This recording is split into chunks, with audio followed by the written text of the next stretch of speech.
अभिनेता रितेश देशमुखने आपल्या वडिलांच्या वाढदिवसानिमित्त एक भावूक पोस्ट शेअर केली आहे। त्या पोस्टमध्ये रितेश, त्यांची पत्नी जेनेलिया आणि दोघे मुले हात जोडून डोळ्यात पाणी घेऊन आशीर्वाद घेताना दिसत आहे। आणि ती पोस्ट पाहून हे सुद्धा दिसून येते की किती रितेश त्यांच्या वडिलांना मिस करतात। आणि आपल्या वडिलांना आठवण करत त्यांनी पोस्टच्या खाली हे सुद्धा लिहिलं, हॅपी बर्थडे पप्पा, तुमची कमी शब्दात व्यक्त होऊ शकत नाही, तुमच्याशिवाय आयुष्य अपूर्ण आहे। अशा शब्दात त्यांनी त्यांच्या वडिलांसाठी आपल्या भावना व्यक्त केल्या।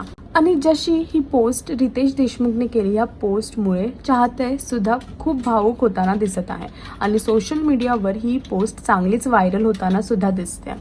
रितेश देशमुखची ही पोस्ट पाहून तुम्हाला कसं वाटलं हे कमेंट करून नक्की सांगा आणि अजून असे लेटेस्ट अपडेटसाठी टेलीचक्कर रिजनलला सबस्क्राईब करायला विसरू नका।